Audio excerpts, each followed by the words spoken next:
নবীজি বললেন, তুমি যে সময় আমার হাতে হাত রেখে ঈমান এনেছো, তুমি মুমিন হয়ে গেছো। আর মুমিনের সামনে যখন কোরআনুল কারীম তেলাওয়াত করা হবে তখন তার হৃদয়টা ভিজে যাবে। আর এমন অবস্থায় যাদাতুহুম ঈমানা, রব্বুল আলামিন বললেন সাথে সাথে আমার মুমিন তার হৃদয়টা কোরআন শোনার সাথে সাথে যখন নরম হবে, ভিজে যাবে, আমি রব্বুল আলামিন তার ঈমানকে বাড়িয়ে দিব। বান্দা যে সময় আল্লাহকে সঠিকভাবে ডাক দিবে, আল্লাহ রব্বুল আলামিন সাথে সাথে ওই বান্দার ডাকের জবাব দিয়ে দেয় এবং বান্দার সমস্ত বিপদ মুসিবত থেকে আল্লাহ রব্বুল আলামিন হেফাজত করে। আমার প্রিয় ভাই, আমি সংক্ষেপে বলে যাই, এই জন্য মুমিন হবে যারা আল্লাহ পাককে ডাক দেওয়ার সাথে সাথে অন্তরের ভিতরে ভয় কাজ করবে তারা। কথা বলেন ঠিক না বেঠিক? রব্বুল আলামিন বললেন, ইন্নামাল মুমিনুনা আল্লাযীনা ইযা যুকিরাল্লাহ, আল্লাহ পাক বললেন মুমিন হবে সে যে আমি আল্লাহ রাব্বুল আলামিনকে যখন স্মরণ করবে তখন তার হৃদয়টা ভীতু সন্ত্রস্ত হয়ে যাবে। মুমিন বান্দা যখন আল্লাহকে স্মরণ করবে, আল্লাহকে ডাক দিবে, তখন তার হৃদয়ের ভিতরে ভয় কাজ করবে। যার হৃদয়ের ভিতরে ভয়, আল্লাহর ভয় থাকবে না, সে কোনোদিন মুমিন হতে পারবে না। আল্লাহ পাক এখানে মুমিন আর মুনাফিককে পার্থক্য করেছেন। মুনাফিক আল্লাহকে যদিও বা স্মরণ করে, এটা দুনিয়ার মানুষকে দেখানোর জন্য, আল্লাহকে সঠিকভাবে সে আসলে খুশি করার জন্য, ভয় করার জন্য স্মরণ করে না, দুনিয়ার স্বার্থ সিদ্ধি করার জন্য আল্লাহকে ডাকে। আর মুমিন আল্লাহ রব্বুল আলামিনকে মন থেকে ডাক দেয়। যখন ডাক দেয় তখন তার কলিজার ভিতরে ভীতু কাজ করে। আমার প্রিয় ভাইরা, কারণ তার ভিতরে আল্লাহ রব্বুল আলামিনের মহাব্বত আছে, জাহান্নামের ভয় আছে। কারণ সে জানে যে আল্লাহ পাক আমার সব কিছু দেখতেছেন, আল্লাহ পাক আমার খাওয়ান পরান সব কিছু করনেওয়ালা জাত আল্লাহ। সুতরাং এটা সে অন্তরে বিশ্বাস স্থাপন। আমি আল্লাহ পাককে যখন ডাক দেয়, আমি রব্বুল আলামিন সাথে সাথে আমার বান্দার ডাকে আমি সাড়া দিয়ে দিই। রব্বুল আলামিন বললেন, ফাজকুরুনি আযকুরুকুম ওয়াশকুরুলি ওয়ালা তাকফুরুন। রব্বুল আলামিন বললেন, ফাজকুরুনি আযকুরুকুম, তোমরা আমাকে স্মরণ করো, আমি রব্বুল আলামিন তোমাদেরকে স্মরণ করব। কোনো বান্দা যদি আল্লাহ পাকের দিকে এক বিঘাত অগ্রসর হয়, আল্লাহ রব্বুল আলামিন তার দিকে এক হাত পরিমাণ অগ্রসর হয়। কোনো বান্দা যদি আল্লাহ পাকের দিকে হেঁটে হেঁটে যায়, আল্লাহ রব্বুল আলামিন তার দিকে দৌড়ায় দৌড়ায় যায়। আল্লাহ রব্বুল আলামিন বললেন, আমি আমার মুমিন বান্দার প্রত্যেকটা ডাকে আমি আল্লাহ রব্বুল আলামিন সাড়া দিই। আর আমার বান্দার বিপদ আপদ বালা মুসিবত থেকে আমি রব্বুল আলামিন হেফাজত করি। যেমন করে হযরত ইউনূস আলাইহিস সালাতু ওয়াস সালাম, তিনি মাছের পেটে যখন চলে গেলেন, দরজা জানালা কিছু নাই, মাছের ভিতর থেকে বাইর হওয়ার কোনো রাস্তা নাই। মাছ যখন ইউনূস আলাইহিস সালামকে নিয়ে গভীর পানির তলদেশে চলে গেলেন, ওই গভীর তলদেশ থেকে রব্বুল আলামিনকে ডাক দিলেন। ডাক দেওয়ার পরে দুনিয়ার কেউ শোনে নাই, একজন শুনেছেন, তিনি কে? আর আল্লাহ পাককে ডাক দেওয়ার সাথে সাথে আল্লাহ রাব্বুল আলামিন ইউনূস আলাইহিস সালামের ডাকে সাড়া দিয়ে সাথে সাথে তাকে এই বিপদ থেকে উদ্ধার করলেন। ঠিক তেমনি করে মুমিন যারা হবে, তারা যদি ভীতু সন্ত্রস্ত অবস্থায় আল্লাহকে ভয় করে মহাব্বত করে সঠিকভাবে ডাকতে পারে, আল্লাহ রাব্বুল আলামিন বান্দার ডাকে অবশ্যই সাড়া দেয়। আমার প্রিয় ভাইরা, বাচ্চা যে সময় কান্না করে, বাচ্চা কিন্তু না কাঁদলে মা দুধ দেয় না।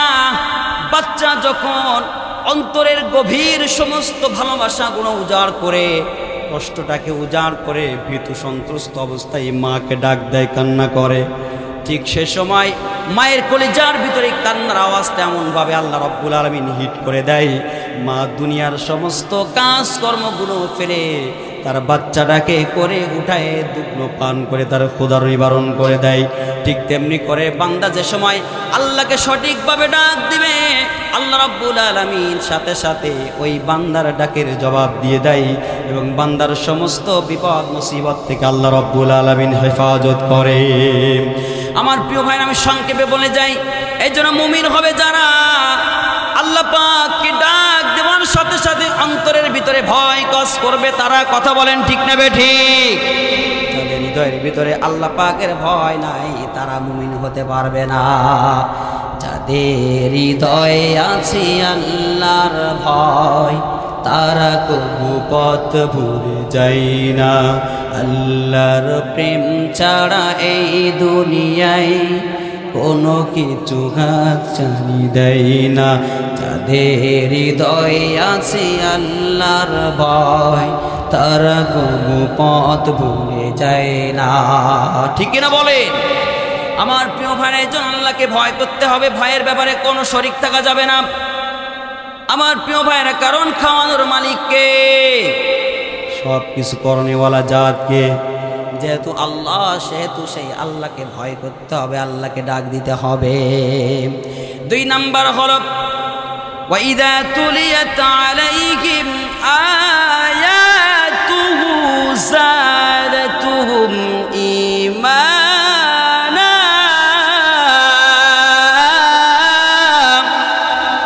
রব্বুল আলামিন বললেন, আমার মুমিনদের 2 নাম্বার গুণ হলো তাদের সামনে যে সময় কোরআন তেলাওয়াত করা হবে, কোরআনের তাফসীর করা হবে, সাথে সাথে তাদের হৃদয়টা কন্দনরত হয়ে যাবে, হৃদয়টা ভিজে যাবে। কারণ আল্লাহর কোরআনের তেলাওয়াত শোনার সাথে সাথে মনটা নরম হয়ে যাবে। তেলাওয়াত শুনে যাদের মন নরম হয় না বুঝতে হবে তারা মুমিন নয়।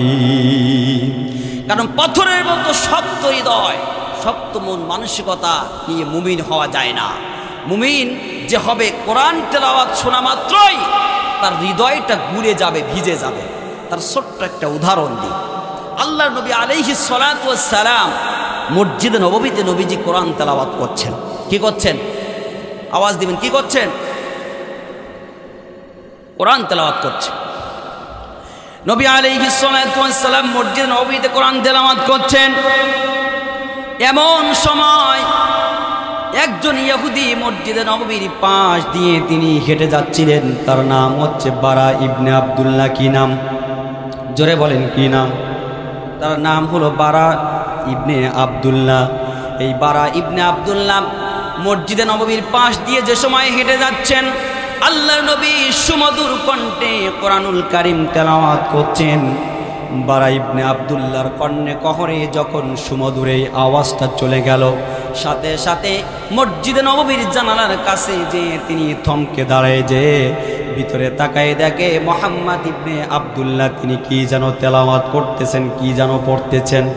এমন সুন্দর তেলাওয়াত, এমন সুন্দর করে, এমন সুন্দর আওয়াজ করে তিনি পড়তেছেন। কারণ আল্লাহর নবীর এমন চমৎকার কণ্ঠ আল্লাহ পাক দিয়েছিলেন, এমন কণ্ঠ পৃথিবীতে আর কারো হতে পারে না। নবীজি বললেন, যারা সুন্দর করে তেলাওয়াত করে না, ওয়ারাতিলিল কুরআনা তারতিলা। রব্বুল আলামিন বললেন, ওয়ারাতিলিল কুরআনা তারতিলা, তোমরা কোরআন তেলাওয়াত করো তারতিলের সাথে, সুস্পষ্ট ভাষায় সহিশুদ্ধ করে সুন্দর করে তেলাওয়াত করো।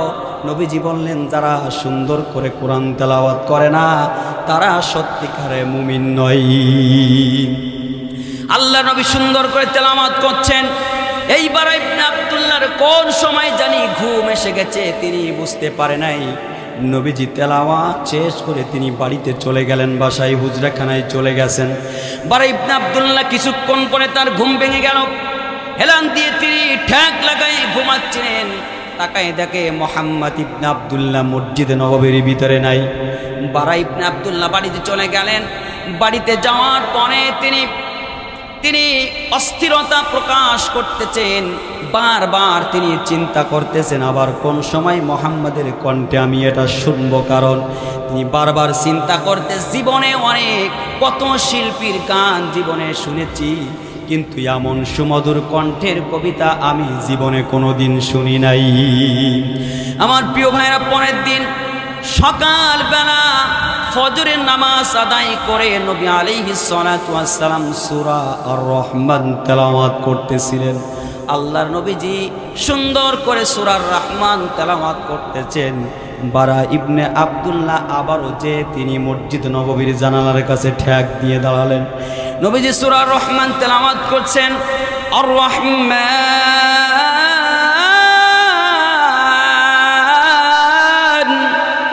আল্লামাল কুরআন খালাকাল ইনসানা আল্লামাহুল বায়ান। আর রহমান আল্লামাল কুরআন খালাকাল ইনসানা আল্লামাহুল বায়ান।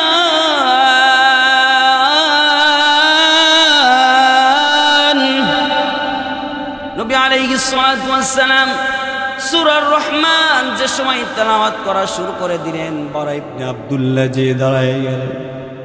নবীজি তেলাওয়াত শেষ করে সূরা রহমান শেষ করে নবী আলাইহিস সালাতু ওয়াস সালাম বাইরে আসলেন। বাইরে আসার পরে বারা ইবনে আব্দুল্লাহ সামনে গেলেন, যে বলতেছে, মুহাম্মদ কি জানো তুমি পড়তেছি না? আজকে 2টা দিন তোমার কণ্ঠে আমি এই কবিতাটা শুনতেছিলাম। এমন সুন্দর করে তুমি পড়তেছ, এমন সুন্দর কণ্ঠ তোমাকে দেওয়া হয়েছে, তোমার কণ্ঠে আসলে জাদু আছে। এত সুন্দর কণ্ঠ কোনোদিন আমি এমন আওয়াজ জীবনে শুনি নাই। মুহাম্মদ জীবনে বহু শিল্পীর কণ্ঠে আমি গান শুনেছি, কিন্তু এত সুন্দর করে কেউ কোনোদিন বলে নাই। আমি অস্থির হয়ে যাচ্ছি, কেন তুমি এই আওয়াজটা বন্ধ করলা? কেন তুমি পড়া বন্ধ করলা? তুমি আরো পড়ো। নবীজি বললেন, এটা কোনো কাব্য বা কবিতা নয়, এটা হচ্ছেন আল্লাহ রাব্বুল আলামিনের দেওয়া ঐশী বাণী। লাইসা হাযা কালামুন বাশার, এটা মানুষ রচিত কোনো গ্রন্থ নয়, এটা স্বয়ং রব্বুল আলামিনের দেওয়া ঐশী বাণী। বারা ইবনে আব্দুল্লাহ বললেন, আমিও শিখতে চাই, পড়তে চাই। আমি কেমন সুন্দর করে পড়তে পারবো কিনা? নবীজি বললেন, অবশ্যই তুমি পারবে, তবে এই কিতাব যিনি নাজিল করেছেন তার প্রতি যদি তুমি ঈমান আনতে পারো, অবশ্যই অবশ্যই তিনি তোমাকে এমন সুন্দর তেলাওয়াত শেখার জন্য তিনি অবশ্যই অবশ্যই তোমাকে সেই আগ্রহ, সেই চেষ্টা আল্লাহ পাক তোমাকে সফল করে দিবেন। আমার প্রিয় ভাইরা, বারা ইবনে আব্দুল্লাহর দেরি করলেন না। দেরি না করে সাথে সাথে তিনি আল্লাহর নবীর হাতে হাত রেখে পড়ে নিলেন ঈমানের কালিমা, লা ইলাহা ইল্লাল্লাহু মুহাম্মাদুর রাসূলুল্লাহ সাল্লাল্লাহু আলাইহি ওয়াসাল্লাম। নবী আলাইহিস সালাতু ওয়াস সালামের হাতে হাত রেখে যখন ঈমান এনে নিলেন, নবীজি তাকে বসালেন। বসায় বললেন, হে বারা ইবনে আব্দুল্লাহ, আসো তোমাকে আরো একটু তেলাওয়াত আমি শোনাই দিই। নবীজি যখন পড়া শুরু করে দিলেন, বারা ইবনে আব্দুল্লাহর চক্ষু দিয়ে টপ টপ টপ টপ করে অশ্রু প্রবাহিত হয়ে নিচে টপ টপ করে পড়তেছে। নবীজি বললেন, বারা ইবনে আব্দুল্লাহ কেন কাঁদো? পরিবারের মায়া করতেছো বুঝি? কেন তুমি কাঁদতেছো? কি চিন্তা করতেছো বলো? নবীজি বলতেছেন, কি হয়েছে তুমি আমার সাথে বলো, কি হয়েছে? তখন বারা ইবনে আব্দুল্লাহ বললেন, রাসূলুল্লাহ, এটা কোনো আমার দুঃখের কান্না নয়, এটা আমার সুখের কান্না। রাসূলুল্লাহ, জীবনে বহু কণ্ঠ আমি শুনেছি, বহু গান আমি শুনেছি। রাসূলুল্লাহ, জীবনে আমার মনটা নরম হয় নাই, আর আমি আল্লাহ পাকের এই কোরআন শোনা মাত্র আমার মনটা, আমার কলিজাটা নরম হয়ে গেছে। রাসূলুল্লাহ, সেই খুশিতে আমার চক্ষু দিয়ে অশ্রু প্রবাহিত হয়। নবীজি বললেন, তুমি যে সময় আমার হাতে হাত রেখে ঈমান এনেছো, তুমি মুমিন হয়ে গেছো। আর মুমিনের সামনে যখন কোরআনুল কারীম তেলাওয়াত করা হবে, তখন তার হৃদয়টা ভিজে যাবে। আর এমন অবস্থায় যাদাতুহুম ঈমানা, রব্বুল আলামিন বললেন, সাথে সাথে আমার মুমিন তার হৃদয়টা কোরআন শোনার সাথে সাথে যখন নরম হবে, ভিজে যাবে, আমি রব্বুল আলামিন তার ঈমানকে বাড়িয়ে দিব। এজন্য আমার প্রিয় ভাইরা, এই কিতাব যদি আপনি না পড়েন, না বসেন, তাহলে আমি মনে করি আপনার মতো হতভাগা কপাল পড়া নাই। বহু মানুষ আছে চুলদাড়িগুলো ফেঁকে ফেলেছে, কিন্তু আজও তারা কোরআন পড়তে জানে না। আমার প্রিয় ভাইয়েরা, কিয়ামতের দিনে এক শ্রেণীর মানুষকে অন্ধ করে তোলা হবে। ومن أعرض عن ذكري فإن له معيشة ضنكا ونحشره يوم القيامة أعمى। কিয়ামতের দিনে এক শ্রেণীর মানুষের চক্ষু দুইটা অন্ধ হবে, কারণ তারা দুনিয়ার সব কিছু দেখেছিল, কিন্তু তারা আল্লাহর কোরআনকে তারা দেখে নাই। এই জন্য তাদের চক্ষু দুইটা অন্ধ হয়ে যাবে, কারণ তারা কোরআন বোঝার চেষ্টা করে নাই, দেখে নাই। এই জন্য তাদের চক্ষু দুইটা অন্ধ হয়ে যাবে। আমার প্রিয় ভাইরা, আজকে দুনিয়ায় একজন মানুষ দুনিয়ার যত শিক্ষা আছে সমস্ত শিক্ষায় শিক্ষিত হলো, যার ভিতরে কোরআন নাই সে আসলে সত্যিকারের শিক্ষিত নয়। কারণ একজন ভার্সিটি বা কলেজের ছাত্র দুনিয়ার এমন কোনো শিক্ষা নেই যা সে শেখে নাই। কলেজে বিশ্ববিদ্যালয় পড়ে নাস্তিক হয়েছে প্রমাণ আছে, কিন্তু মাদ্রাসায় পড়ে নাস্তিক হয়েছে এমন প্রমাণ নেই। প্রিয় ভাইয়েরা, কারণ এ কোরআন যে পড়বে আসলে যে কি মজা, আমরা যে সময় তাফসীর পড়ি রাতকে রাত কেটে যায়, দুনিয়ার কিচ্ছু ভালো লাগে না, এত মজা, এত সুন্দর। প্রিয় ভাইয়েরা, কিন্তু আসলে আপনি যদি না বোঝেন, না পড়েন, তাহলে আপনার বুঝাবো কি করে? কোরআন শরীফ কি হয়, বাড়িতে থাকলে সেগুলো মসজিদে রেখে আসি, তাই এগুলো মসজিদে রেখে আসি, বাড়িতে রাখার দরকার নেই। আপনি কি জানেন যেই ঘরে কোরআন থাকবে ভূমিকম্পে ওই ঘরে কোনো ক্ষতিগ্রস্ত হবে না? তাহলে মাদ্রাসার দরকার আছে না নাই? এক শ্রেণীর মানুষ চায় না যে মাদ্রাসা হোক। ও মুসলমান, যেই রাস্তা দিয়ে তলবে ইলম যারা কোরআন শেখে, এই তলবে ইলম যেই রাস্তা দিয়ে হেঁটে যায় ফেরেশতারা নূরের পর বিছায়ে দেয়, কারণ তারা কোরআনের মেহমান। কথা বলেন ঠিক না বেঠিক? রাস্তার আশপাশে কবরবাসী যদি থাকে, কবরের গোড়া আযাবকে আল্লাহ পাক মাফ করে দেয়। এত দাম, কারণ এই দামটা হয়েছে কোরআনের সংস্পর্শে আসার কারণে। কথা বলেন ঠিক না বেঠিক? ও মুসলমান, এই জন্য সন্তানদেরকে আপনি ডাক্তার বানান, ইঞ্জিনিয়ার বানান, মাস্টার বানান, যা ইচ্ছা তাই বানান, ওগুলো দরকার আছে, কিন্তু প্রাথমিক পর্যায়ে আপনার সন্তানকে কোরআন শিক্ষা দিতে হবে। ও মুসলমান, তোমার ছেলেকে যদি তুমি মানুষ বানাইতে চাও, কোরআনের সংস্পর্শে নিয়ে আসো। তোমার মেয়েকে যদি তুমি মানুষ বানাইতে চাও, তাহলে কোরআনের সংস্পর্শে নিয়ে আসো। কারণ এর সংস্পর্শে যারা এসেছে সোনার মানুষে পরিণত হয়েছে, তার জ্বলজ্বলন্ত প্রমাণ হচ্ছে সাহাবায়ে কেরাম রিদওয়ানুল্লাহি তাআলা আলাইহিম আজমাইন। প্রমাণ দিচ্ছি, সিরিয়া থেকে, মক্কা থেকে সিরিয়া বহু পথ, একজন যুবতী নারী, সুন্দরী যুবতী নারী, তিনি রওনা দিয়েছেন। আর আল্লাহর নবীর এক সাহাবী, যুবক সাহাবী, তিনিও রওনা দিয়েছেন। মরুভূমির ভিতরে জনশূন্যময় এলাকা, দুইজনের মুখোমুখি দেখা। এই যুবতী যে সময় তিনি এই যুবককে লক্ষ্য করলেন, জনশূন্যময় এলাকা, যুবতী চিন্তা করতেছে আজ মনে হয় আমার সতীত্বতা থাকবে না, কারণ এই জনশূন্যময় এলাকা, এই যুবক না জানি আমার সাথে কি করে বসে। মহিলা ভয়ে থরথর করে কাঁপতেছে, ওখানেই থমকে দাঁড়ায় গেছে। যুবক মহিলার দিকে এক নজর তাকালেন, তাকাই দেখে মহিলা থরথর করে কাঁপতেছে, ভয়ে কাঁপতেছে। যুবক আওয়াজ দিয়ে বললেন, এ বোন, তুমি চিন্তা করো না, আমি আল্লাহর নবীর সাহাবী। সুবহানাল্লাহি ওয়া বিহামদি। এবং তুমি চিন্তা করো না, ভয় পেও না, তোমার অন্তঃকরণের ভিতরে যে ভয় কাজ করতেছে, ভয় তুমি ভুলে যাও, ওই চিন্তা টেনশন ভুলে যাও। একটা কথা মাথায় রেখো, যেদিন কোরআনের কাছে আত্মসমর্পণ করেছি, যেদিন নবীজির হাতে হাত রেখে ঈমান এনেছি, ওই দিন থেকে দুনিয়ার সমস্ত অন্যায়কে ভুলে গিয়েছি। চিন্তা করো না, আমি আল্লাহর নবীর সাহাবী, এবং তোমাকে আমার নিজ দায়িত্বে তোমার বাসায় আমি পৌঁছে দেব। ওই সাহাবী তিনি তার বাসায় পৌঁছে দিলেন। দেওয়ার পরে পরের দিন সকালবেলা আল্লাহর নবীর সামনে যে সময় উপস্থিত হয়েছেন, আল্লাহর নবী তার চেহারার দিকে তাকাইয়ে হাসতেছে।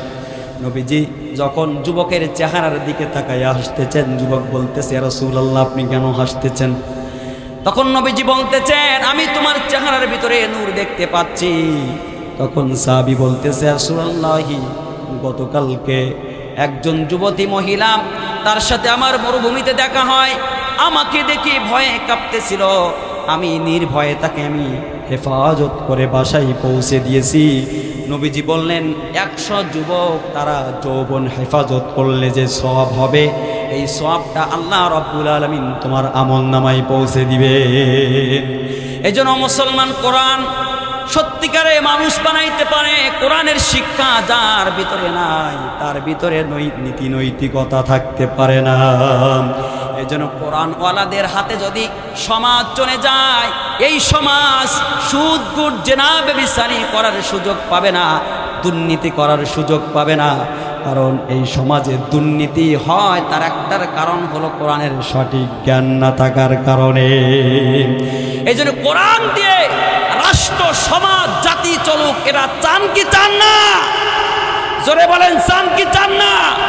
সমাজ রাষ্ট্র কোরআনের আইন দ্বারা চলুক, কে কে চান হাত তুলে দেখান। লিল্লাহি তাকবীর, আল্লাহ কবুল করুক। সম্মানিত প্রিয় ভাইরা, কোরআন দ্বারা যদি সমাজ এবং রাষ্ট্র চালাইতে চান, ইসলামী আন্দোলনের ছায়াতলে শামিল হওয়া দরকার। আছে না নাই?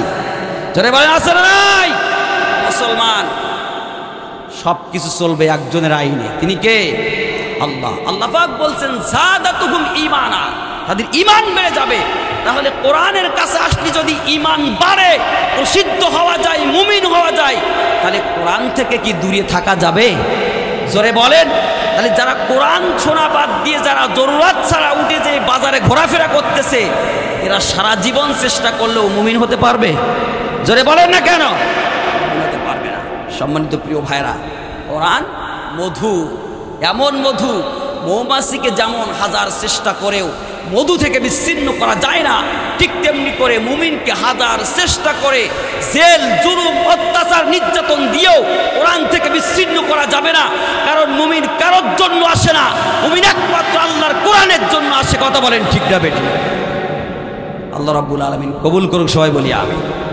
2 নাম্বার হচ্ছে, আমার মুমিনের 2 নাম্বার গুণ হচ্ছে, তাদের সামনে যে সময় কোরআন তেলাওয়াত করা হবে হৃদয়টা নরম হবে, আর আমি তাদের ঈমানকে বাড়াই দেব।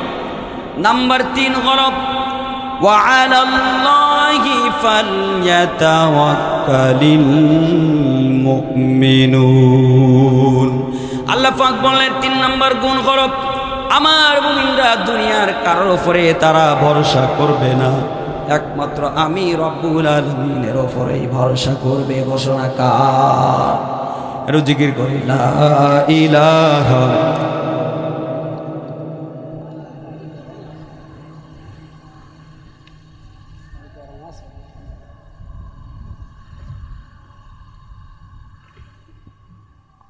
লা ইলাহা লা ইলাহা লা ইলাহা ইল্লাল্লাহু মুহাম্মাদুর রাসূলুল্লাহ সাল্লাল্লাহু আলাইহি ওয়াসাল্লাম। আমার প্রিয় ভাই, আল্লাহ পাক বললেন 3 নাম্বার গুণ হলো ওয়া আলাল্লাহি ফালইয়াতাওয়াক্কালিল মুমিনুন। আমার মুমিনরা আমি আল্লাহর উপরে ভরসা করবে, তাকওয়া, আমি আল্লাহর উপরেই তারা ভরসা করবে, কারণ তাদের ভিতরে তাকওয়া থাকবে। আর তাকওয়াবান বান্দারাই একমাত্র আমি রব্বুল আলামিনের উপরেই ভরসা করবে এবং আল্লাহকে ছাড়া দুনিয়ার কাউকে তারা পরোয়া করবে না। এই জন্য ভরসা রাখতে হবে কার উপরে? যার সব কিছু করার যোগ্যতা আছে। আজকে দুনিয়ায় আপনি কার পিছনে ধন্না দেন, কার কাছে হাত পাতেন? আমার প্রিয় ভাইরা, দুনিয়ায় আপনি একজনের কাছে একবার যাবেন, 2 বার যাবেন, 3 বার যাবেন, 4th বার গেলে সে আপনার উপরে রাগান্বিত হবে। কিন্তু এই দুনিয়ায় একজনের কাছে যতবার যাবেন তিনি খুশি হয়ে যায়। তিনি কে? রব্বুল আলামিন বললেন, যারা আমি রব্বুল আলামিনের উপরে ভরসা করে, আমি আল্লাহকে রব বলে স্বীকার করে, আমি আল্লাহর সামনে ছাড়া দুনিয়ার কারোর সামনে মাথা নত করে না, আমি রব্বুল আলামিন তাদেরকে 3 জায়গায় সুসংবাদ দিয়েছি। কয় জায়গায়? রব্বুল আলামিন বলেন, ইন্নাল্লাযীনা ক্বালু রাব্বুনাল্লাহু সুম্মা ইসতাকামু তাতানাজ্জালু আলাইহিমুল মালাইকা তাতানাজ্জালু আলাইহিমুল মালাইকাতু আল্লা তাখাফু ওয়া লা তাহজানু ওয়া আবশিরু বিল জান্নাতিল্লাতী কুনতুম তুআদুন। জোরে বলি আল্লাহু আকবার।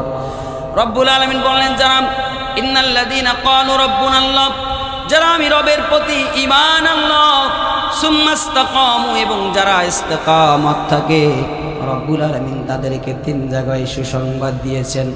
নাম্বার 1 হলো, এই বান্দাকে যখন মৃত্যুর শয্যায় শায়িত হবে, মুষ অবস্থায় থাকবে, সে সময় মালাকুল মাউত ফেরেশতা যে সময় বান্দার কাছে চলে আসবেন, আল্লাহ রাব্বুল আলামিন ওইখানে ফেরেশতার মাধ্যমে বান্দাকে সুসংবাদ শোনায় দিবেন।